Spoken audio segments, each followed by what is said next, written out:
Alam niyo ba may sikreto akong sasabihin sa inyo? Hindi ko alam kung alam niyo na to.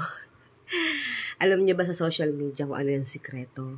Para sumikat kayo, makilala at kumita, lalo yung mga vlogger, ay alam niyo sikreto. Mag-post kayo ng mga walang kwenta. Mag-ingay kayo, mang-bash kayo. Yung mga wala namang sense sa mga posts. Alam mo yun, yung mga talaga, yun yung mga sumisikat. Minsan naman yung mga nakakatawa, ganon. Yun, talagang patok sa masa yun, marami manunood sa inyo. Pero kung taksa ka mang-away kayo, tabi ko nakikita nga ng aaway, tapos kasi yung engagement doon, talagang dumadami. So, umaangat yung nyo, yung rating nyo sa social media account. Kaya, pwede kayong kumita.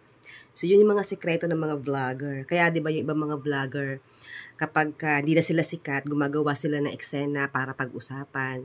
Kahit minsan hindi totoo, gumagawa sila. Kahit ikakasira ng dangal nila, ginagawa nila yun. Kaya, yun lang mga sekreto ng mga vlogger. Yung mga pinagkakakitaan ng social media.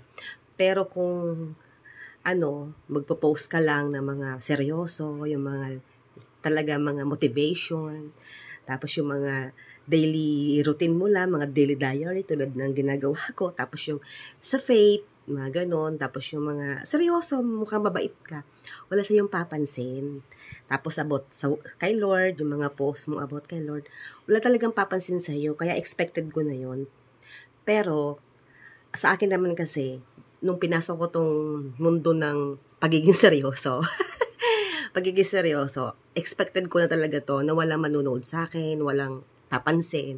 Kasi nga, syempre, alam ko yung mga tao, lalo yung mga kakilala ko, hindi naman natin mapiplease na paniwalaan kanila, maintindihan kanila. Basta, ako ay nag-share lang kung ano yung mga pwede kong i-share.